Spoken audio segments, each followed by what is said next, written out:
샬롬, 주님의 은혜와 평강이 사랑하는 성도님들의 삶에 가득하기를 간절히 기도합니다.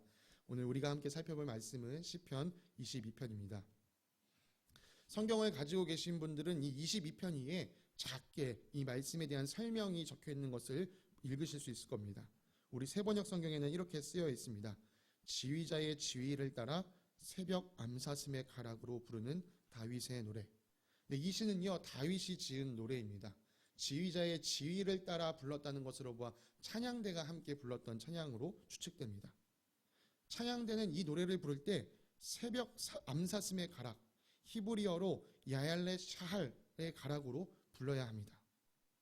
작곡가들은 종종 이 노래의 분위기를 설명하기 위해서 이 간단한 부연 설명을 넣기도 하는데요. 예를 들면 행진곡 같은 것은 위에 위풍당당하게 이렇게 기록하곤 합니다. 아마 이 아얄레 샤할, 이 새벽 암사슴, 이것도 그와 비슷한 장치라고 여겨집니다. 새벽 암사슴의 심정으로 노래를 부르라. 그래서 새벽 암사슴의 심정을 우리가 먼저 한번 생각해 보기 원합니다. 이것은 지극히 개인적인 저의 상상입니다.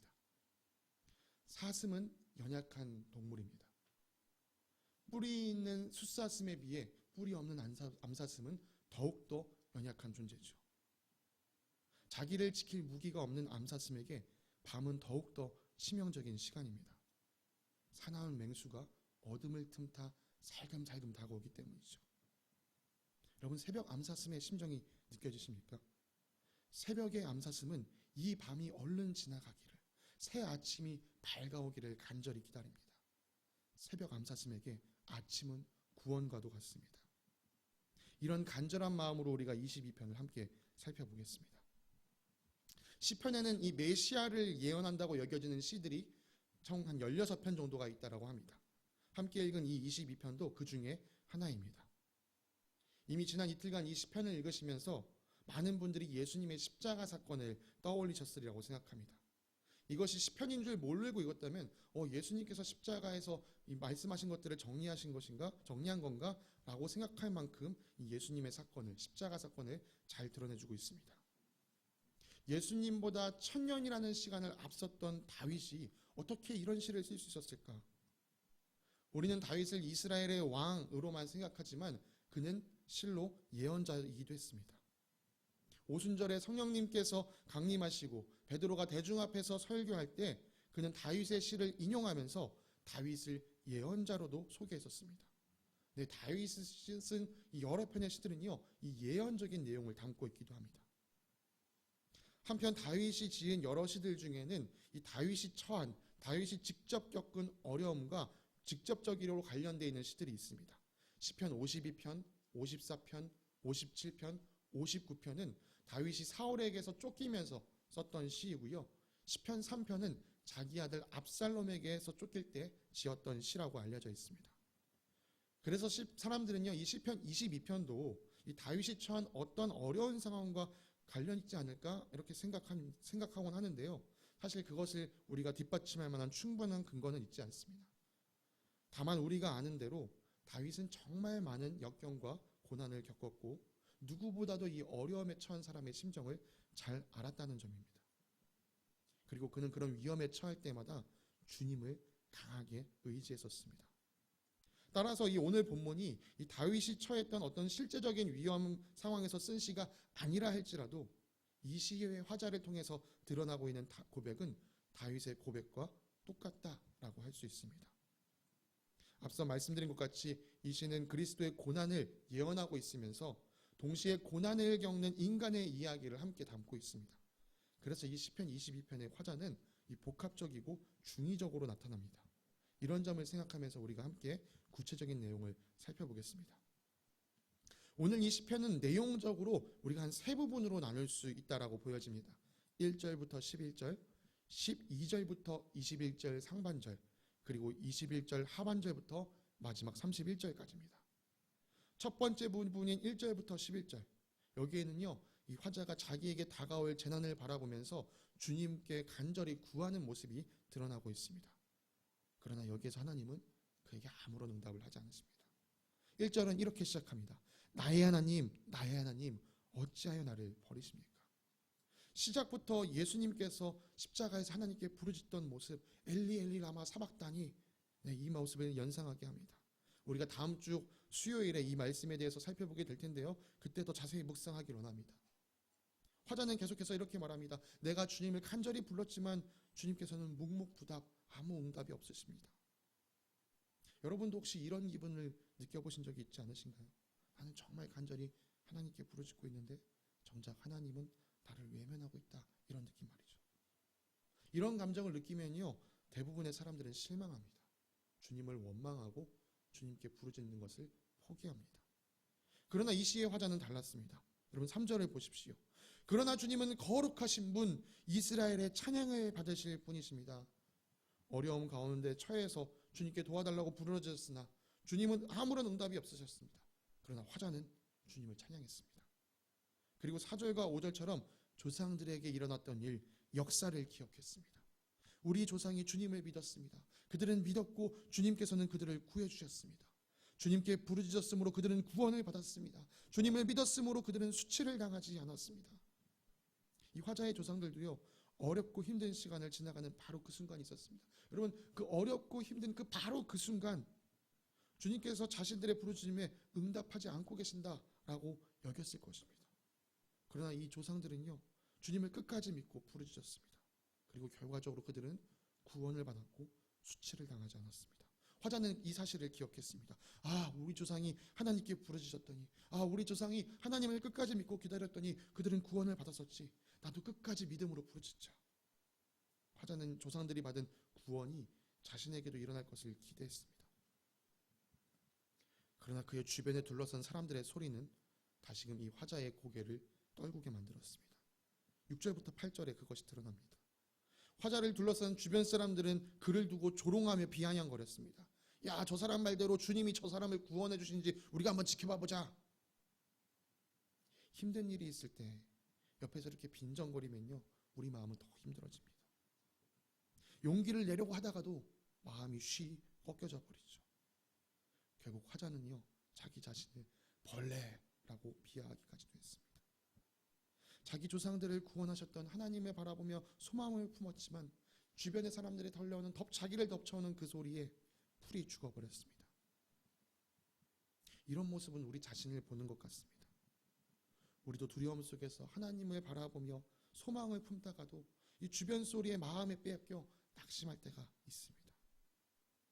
어려움 속에서 주변의 비아냥을 듣는 일, 이 일을 우리 예수님도 십자가 위에서 겪으셨습니다. 마태복음 27장, 마가복음 15장, 누가복음 23장을 보면 예수님을 십자가에 못 박은 사람들이 예수님을 바라보며 고개를 저으며 하나님께 이렇게 이야기했습니다. 하나님께서 저를 구원하여 주시는지 한번 보자. 저라면 그렇게 말하는 사람들을 향해 화가 났을 것 같습니다. 그러나 예수님은 달랐습니다. 예수님께서 어떤 모습을 보여주셨는지, 어떤 말씀을 하셨는지 우리가 내일 설교를 통해 또 함께 듣기 원합니다. 마음이 한풀 꺾였던 화자는요, 거기에 주저앉지 않고 다시 마음을 다잡고 주님을 바라보기에 몸부림쳤습니다. 9절과 10절입니다. 화자는요, 자신이 태어날 때부터 주님만을 의지하였음을, 오직 주님만이 자신의 하나님이심을 고백합니다. 그리고 마지막 힘을 짜내면서 11절과 같이 호소합니다. 나를 멀리하지 말아 주십시오. 재난이 가까이 닥쳐왔으나 나를 도와줄 사람은 없습니다. 화자는요, 오직 자신을 도와줄 수 있는 분이 하나님 한 분뿐임을 고백하였습니다. 재난이 이제 코앞까지 다가왔으나 하나님은, 그럼에도 불구하고 하나님은 여전히 화자에게 아무 말씀이 없으셨습니다. 하나님의 응답이 없는 가운데 이 시의 두 번째 부분이 시작됩니다. 결국 화자는요, 원수들에게 둘러싸이게 되었습니다. 화자 자신을 둘러싸고 자신을 해하려는 원수들을 여러 동물, 이 바산의 소, 사자, 개에 비유하였습니다. 그럼 바산 지역은 대관령처럼 이 고원지대에 넓은 평원이 있다고 합니다. 그래서 예로부터 이곳의 소는요, 아주 건장하고 힘이 센 것으로 유명했습니다. 제가 어렸을 때 TV에서 동물의 왕국이라는 프로그램을 종종 보곤 했는데요, 거기에 보면 들판에서 자라는 들소들의 모습이 종종 나타나곤 했습니다. 이 들소들이 평상시에는 상당히 온순하지만요, 화가 나서 들이받기 시작하면요, 정말 이 맹렬하고 아주 무섭기가 그지없습니다. 성난 들소의 뿔에 부딪히면요, 사자도 하늘로 날아 올라가지고요, 그 옆에 치명상을 입기도 합니다. 그러한 거대한 들소들 사이에 에워싸인 것, 이건 여러분 짓이겨지고 짓눌리고 있는 상황입니다. 또 화자는 원수들을 굶주린 사자에 비유했습니다. 여러분, 굶주린 사자는 먹잇감을 두고 자비를 베풀지 않습니다. 으르렁거리다가 날카로운 이빨과 발톱으로 먹잇감을 앗아버리고 찢어버리죠. 나를 잡아 먹으려 안달나니 원수들 틈바구니 속에 있는 화자의 심정이 14절과 15절에서 강하게 드러납니다. 쏟아진 물처럼 기운이 빠지고 뼈마디가 모두 어그러지고 마음이 촛물처럼 녹아내려 절망에 빠지고 입이 옹기처럼 바싹 말라버리고 혀마저 입천장에 찰싹 붙은 것을 화자는 느꼈습니다. 십자가 위에서 예수님이 느꼈던 것과 너무나도 비슷하지요. 또 십자가 위에서 예수님께서 목마르다 말씀하셨던 장면도 떠오릅니다. 그런데 화자는요, 자신이 이렇게 힘든 것이 원수 때문이다라고 말하지는 않습니다. 화자는 주님께서 자신을 매장되도록 내버려 두셨기 때문에 이 일이 일어나고 있다라고 말합니다. 언뜻 보기에 이 말은 주님을 원망하는 것처럼 보일 수도 있습니다. 그러나 시의 전체적인 흐름을 보았을 때 화자는 조금도 주님을 원망하지 않습니다. 화자는 자신에게 일어난 상황이 힘들지만 이마저도 하나님의 주권 아래에 있음을 고백하고 있는 것입니다. 다시 말해서 원수가 잘나서 원수가 힘이 세서 나를 치는 것이 아니라 하나님께서 허용해 주셨기 때문에 이 일을 겪고 있다라고 보고 있는 것이죠. 그런 점에서 화자에게서 구원은 원수가 사라지는 것이 아니라 주님께서 자신을 건져주시는 것입니다. 뭐 그게 그거 아닌가? 이렇게 생각하실 수도 있겠지만요, 완전히 다릅니다. 이것은 전혀 다른 관점의 차이입니다. 여러분, 이스라엘 왕들의 역사를 한번 생각해 보십시오. 이스라엘이라는 나라는 주변 나라의 공격을 받으며 수많은 어려움에 빠졌었습니다. 어떤 왕들은요, 나라가 어려움에 처했을 때 하나님의 도우심을 간구했는가 하면 어떤 왕들은 자신을 공격하는 원수들에게 나아가 머리를 조아렸습니다. 여러분, 어려울 때 하나님 앞으로 나간 왕들은 모든 일의 주권이 하나님께 있음을 인정했던 사람들이고요. 그에 비해 자기 나라를 공격한 나라의 왕들에게 나간 왕들은 이 전쟁의 주권이 그에게 있다라고 생각했던 것입니다. 여러분, 이 진정한 주권, 나를 이 상황에서 구원할 자가 누구인지 우리는 분명히 봐야 합니다. 한편 이 시가 메시아를 예언하는 시편이라는 점에서 이 주님께서 나를 완전히 매장되도록 내버려 주셨다라는 이 말은요, 예수님께서 받으신 고난이 표면적으로는 이 사람들에 의해서 일어난 것이지만 그것이 이면적으로는 하나님의 구속사 안에서 이루어지고 있다라는 것을 나타내 주기도 합니다. 화자는 다시 한번 자신의 주변을 둘러싼 원수들을 바라봤습니다. 여기서 화자는 원수들을 개들로 비유했습니다. 원수들은 화자를 에워싸고 그의 손과 발을 묶었습니다. 이 새 번역에서 묶었다라고 번역한 이 단어는요, 다른 번역본, 다른 개역개정 같은 다른 번역본에서 이렇게 말합니다. 내 손과 발을 찔렀습니다. 네, 예수님께서 손과 발이 십자가에 못 박힌 것을 또 떠올리게 만듭니다. 그리고 이 예수님의 이 뼈 마디 하나하나마저 셀 수 있는 모습을 또 드러내주는데요, 참 이 피골이 상접한 모습을 보여줍니다. 여러분, 이 피골이 상접했다는 것은 참담한 모습을 나타내주죠. 화자는 이 자신의 뼈마디 하나하나마저 셀 수 있을 정도로 다 드러났다, 모든 진액이 다 빠졌다 라고 말합니다. 그러나 원수들은 전혀 아랑곳하지 않고 화자 앞에서 그의 겉옷을 나눠 가지고 또 그의 속옷을 제비 뽑아서 나눠 가져가고 있습니다. 예수님의 십자가 앞에서 예수님의 겉옷을 나누고 예수님의 속옷을 제비 뽑는 모습, 이것이 이 사복음서에 모두에 기록되어 있는데요, 이 모습을 또 연상하게 만듭니다. 온갖 조롱이 난무하고 원수들은 나의 모든 것을 빼앗아 가는데 정작 나는 아무것도 할 수 없는 무기력한 상황에 놓여 있습니다. 이제 이쯤 되면 하나님을 원망할 때도 되었습니다. 그런데 끝까지 이 화자는 하나님을 기다렸습니다. 19절부터 21절까지 이 상황에서 주님이 구원을 베풀어 주실 것을 기대하는 모습이 나타나고 있습니다. 그러나 나의 주님, 멀리하지 말아 주십시오. 나의 힘이신 주님, 어서 빨리 나를 도와주십시오. 내 생명을 원수의 칼에서 건져 주십시오. 하나뿐인 나의 목숨을 개의 입에서 빼내어 주십시오. 사자의 입에서 나를 구하여 주십시오. 들소의 뿔에서 나를 구하여 주십시오. 그리고 이 시의 마지막 세 번째 부분에서 놀라운 반전이 시작됩니다. 21절 후반부에서 화자는 이렇게 고백하였습니다.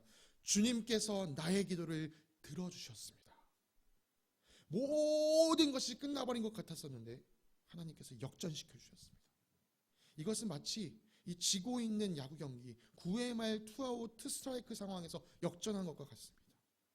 아, 이제 이 경기 졌어, 이 공 하나만 던지면 끝났어 라고 말하는 이 순간 마지막 타자가 공을 깡 쳤는데 그것이 홈런이 되면서 역전된 것 같습니다.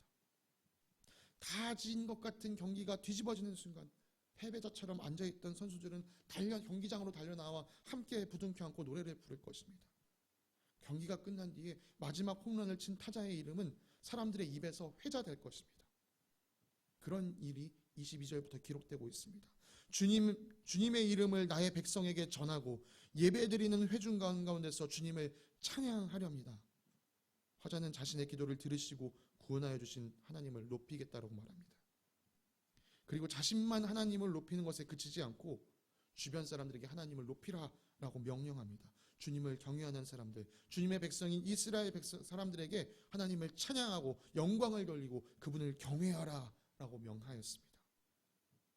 이제 화자는요, 이 조상들이 전하여 준 구원의 역사를 그저 전해 들은 사람이 아니라 그 구원의 역사를 스스로 경험하고 전하는 사람이 되었습니다.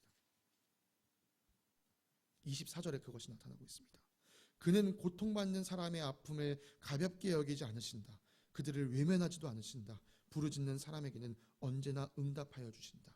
이 고백은 더 이상 이 조상들에게 전해들은 사실이 아닙니다. 자기가 경험한 진리가 되었던 것이죠. 이어지는 26절부터의 말씀은 이 단순히 개인의 구원을 넘어서 세상을 구원하시는 하나님의 손길을 바라보게 합니다. 사회적 약자를 대표하는 이 가난한 자들이 축배를 들고 배불리 먹게 되었다는 것은요, 이들이 경험하고 있는 이 문제에서 구원받았다라는 것을 보여줍니다. 24절 말씀처럼 이 고통받는 사람의 아픔을 가볍게 여기지 않으시는 주님께서 이 가난한 자들, 이 사회적 약자들이 주님을 찾고 부르짖을 때 그들을 구원하여 주신다라는 모습이 드러나고 있습니다. 그렇기 때문에 주님을 찾는 사람들은 누구나 주님을 찬양하게 됩니다. 그리고 이제 화자는 이 모든 민족이 주님 앞에 돌아와 주님을 예배하는 날을 꿈꾸게 됩니다. 여러분 28절 한번 또 주목해 보시기 바랍니다. 주권은 주님께 있으니 주님은 만국을 다스리시는 분이시다. 주권이 주님께 있다라는 이 고백은요, 화자가 구원받았기 때문에 한 고백이 아니었습니다. 화자가 고난 가운데 있을 때도 화자는 여전히 주권이 하나님께 있음을 인정하였습니다. 그리고 이제 그 구원받은 사실이 확실해졌을 때, 아, 하나님의 주권은 나 한 사람을 다스리는 것에 그치는 것이 아니라 이 모든 만국을 다스리는 주권이구나, 이것을 깨닫게 됩니다. 이어지는 이 29절의 말씀은 오늘 우리가 읽은 이 세 번역만 놓고 보았을 때는 그 나름의 의미가 있어 보이지만 히브리어 원어 성경이나 혹은 다른 영어 성경, 다른 한글 성경을 살펴보면 이 세 번역이 좀 의역이 돼서 본문의 의미를 잘 살리지 못한다라고 여겨집니다. 오히려 옛날 우리가 읽었던 개역개정이 이 29절의 말씀을 좀 더 본연의 의미를 잘 살려주는데요. 거기에는 이렇게 기록되어 있습니다. 세상의 모든 풍성한 자가 먹고 경배할 것이요 진토 속으로 내려가는 자 곧 자기 영혼을 살리지 못할 자라도 다 그의 앞에 절하리로다. 풍족하게 누리는 자가 하나님께 경배하는 것은 우리가 쉽게 이해할 수 있습니다. 그런데 자기 영혼을 구하지 못하고 죽는 자도 하나님 앞에 절하게 된다는 것은 우리가 좀 쉽게 이해하기 어렵죠. 이것은요, 구원을 받은 자뿐만이 아니라 구원을 받지 못한 자까지도 그 누구도 하나도 빠짐없이 이 만국을 다스리는 주님의 앞에 완전히 순복할 수밖에 없다는 것을 나타내 줍니다. 구원을 받은 자들은 당연히 기쁨과 감격으로 주님 앞에 무릎 꿇어 경배할 것이고, 구원을 받지 못한 자들, 심판받는 자들마저도 자신이 받는 심판을 마땅히 여기며 하나님의 주권 아래, 그 위대한 주권 아래 무릎을 꿇고 심판을 겸허하게 받아들일 수밖에 없다는 것이죠.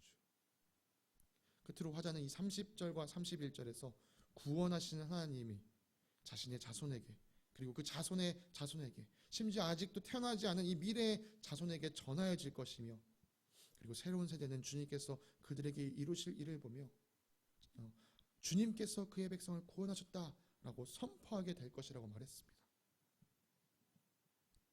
네, 화자 자신도 조상들이 받았던 구원을 기억하였고 또 그들처럼 끝까지 믿고 부르짖어서 구원을 얻었습니다. 이제 화자 자신이 누군가의 조상이 되어서 그 자손들도 자신을 기억하면서 또 그렇게 부르짖게 될 것이고 또 그들도 그 구원을 경험하게 될 것이다 라고 이야기하고 있는 것이죠.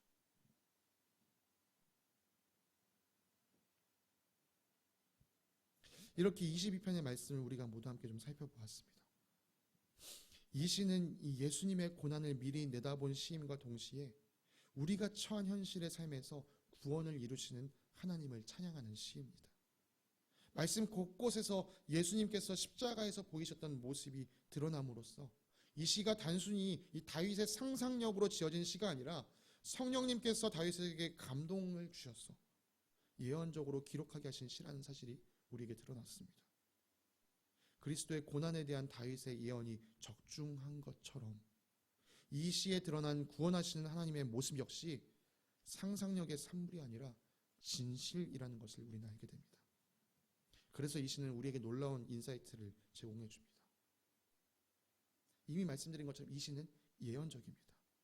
다윗에게 있어서 예수님의 십자가 사건은 먼 미래 1000년 뒤에나 일어날 일이었습니다.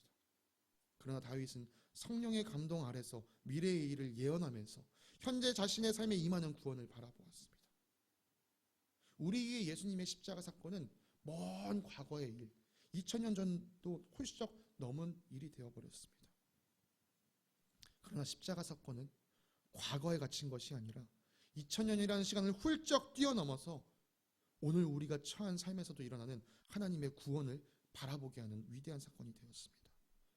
예수님의 십자가 사건은요, 우리 인간의 관점에서 그것이 미래의 일이 되었든 과거의 일이 되었든 상관없이 우리를 구원하시는 하나님을 온전히 드러내주는 사건입니다. 사랑하는 성도님들, 새벽 암사슴과 같은 심정으로 예수님의 십자가를 바라보시기 바랍니다. 예수님의 십자가는 죄악 때문에 이 멸망의 밤에 빠져있는 우리에게 떠오르는 태양과도 같습니다. 그 십자가는 영죽을 우리를 구원하시려는 하나님의 열망, 뜨거운 사랑이 담고 있습니다. 다음 주는 고난주간입니다. 다음 한 주 동안 우리는 이 저녁 시간에 함께 모여서 예수님의 십자가를 더욱 깊이 묵상하게 될 것입니다. 이 시간을 통하여 이 십자가에 담긴 하나님의 높으신 뜻과 크신 사랑을 더욱 깊이 알게 되길 간절히 소망합니다. 그리고 이 시의 화자처럼 하나님의 뜻과 사랑을 이 세상에 선포하기를 작정하는 우리가 되기를 간절히 바랍니다. 이 말씀을 기억하시면서 함께 우리 찬송가 151장 만왕의 왕 내 주께서 1절과 3절을 찬양하겠습니다. 찬송가 151장 만왕의 왕 내 주께서 1절과 3절 우리 함께 찬양하겠습니다. 만왕의 왕 내 주께서 왜 고초당했나 이 벌레 같은 날 위해 그 보혈을 흘렸네. 십자가 내가 처음 볼 때에 나의 맘에 큰 고통 사라져 오늘 믿고서 내 눈 밝았네. 참 내 기쁨 영원하도다. 늘 울어도 그 큰 은혜 다 갚을 수 없네. 나 주님께 몸 바쳐서 주의 일 힘쓰리. 십자가 십자가 내가 처음 볼 때에 나의 맘의 큰 고통 사라져 오늘 믿고서 내 눈 밝았네 참 내 기쁨 영원하도다. 함께 기도하겠습니다. 사랑의 하나님 아버지 감사합니다. 오늘 말씀을 통하여 우리를 향한 변함없는 아버지의 사랑, 끝이 없는 그 사랑을 바라보게 하시니 감사합니다. 주님, 당신의 사랑은 너무나도 크고 놀랍습니다. 그 사랑의 깊이와 크기와 넓이를 우리가 알기 원합니다. 때로 나의 삶에 알 수 없는 고난과 역경이 찾아온다 할지라도 나를 사랑하여 주시는 주님은 늘 선하시며 그 선하심으로 나를 구원하기를 원하신다는 사실을 믿으면서 주님을 향해 끝까지 부르짖고 주님을 끝까지 기다리는 자가 되게 하여 주시옵소서. 오늘도 말씀으로 찾아오신 주님께 감사드리며 거룩하신 예수 그리스도의 이름으로 기도드립니다. 아멘.